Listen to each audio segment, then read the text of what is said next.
முன்னாடி before trading செக்லிஸ்ட்டுக்கு என்னென்ன key points இருக்கணும் அதை மேக் பண்ணுறதுக்கு, அது எதை பேஸ் பண்ணி இருக்கணும் அப்படிங்கிறத லாஸ்ட் வீடியோவில் பார்த்துருந்தோம்.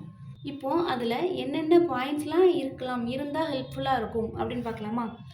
ஃபர்ஸ்ட் பாயிண்ட் பாருங்கள், நீங்கள் உங்களோட ட்ரேடிங் பிளானை ஃபஸ்ட்டு ஃபாலோ பண்ணுறீங்களா அப்படிங்கிறது ரொம்ப முக்கியம் செக்லிஸ்ட்டில்.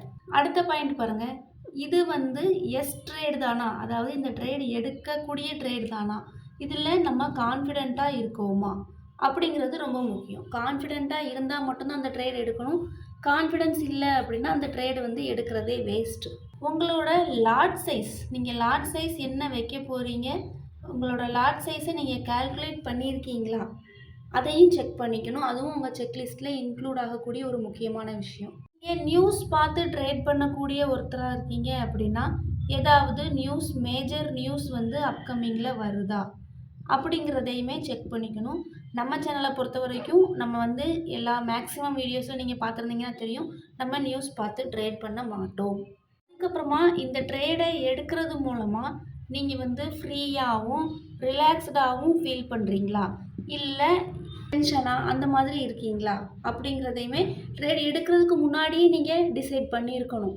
அப்படி இருக்க போகிறோமா, இப்படி இருக்க போகிறோமா, இந்த ட்ரேடை எடுக்கிறது மூலமாக நம்ம ரிலாக்ஸாக இருப்போம் அப்படிங்கிறது தான் ஒரு குட் ட்ரேடாக இருக்க முடியும். இன்னொரு முக்கியமான பாயிண்ட் பாருங்கள், நீங்கள் 10 lakh rupees இருக்கக்கூடிய ஒரு அக்கௌண்ட்டில் தான் ட்ரேட் எடுக்கீங்களா அப்படிங்கிறது. எதனால் இந்த 10 lakh rupees அப்படின்னு சொல்கிறேன் அப்படின்னா, 10 lakh rupees இருக்கக்கூடிய ஒரு அக்கௌண்ட், அதில் ட்ரேட் எடுக்கிறது அப்படிங்கிறது ஒரு நல்ல அப்ரோச்சாக இருக்கும். இமேஜின் பண்ணி பாருங்கள், அந்த மாதிரி இருந்தால் எப்படி இருக்கும் அப்படின்னு சொல்லிட்டு. அப்படி ஒரு அக்கௌண்ட் இருக்கும்போது நீங்கள் அதில் ட்ரேட் பண்ணுவீங்களா, மாட்டீங்களா? இல்லை அவ்வளோ அமௌண்ட் இருக்கக்கூடிய அக்கௌண்ட்டில் ட்ரேட் பண்ண மாட்டேன் அப்படின்னு சொல்கிறீங்கன்னா, அது ஒரு பெரிய விஷயம் இல்லை. நீங்கள் உங்கள் மேலே செல்ஃப் ட்ரஸ்ட் இல்லாமல் இருக்கீங்க, அன்ஷுவராக இருக்கீங்க அப்படின்னு அர்த்தம். இந்த கொஸ்டினுக்கு ஆன்சர் எஸ்ன்னு சொல்கிறீங்க அப்படின்னா, ஜஸ்ட் அதுக்கான ப்ராசஸை எக்ஸிக்யூட் பண்ண ஸ்டார்ட் பண்ணுங்கள்.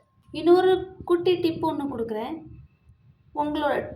உங்களோட உள் உணர்வு என்ன சொல்லுதோ அதை ட்ரஸ்ட் பண்ணுங்கள். அதுதான் எப்போவுமே உங்களுக்கு ஹெல்ப் பண்ணும்.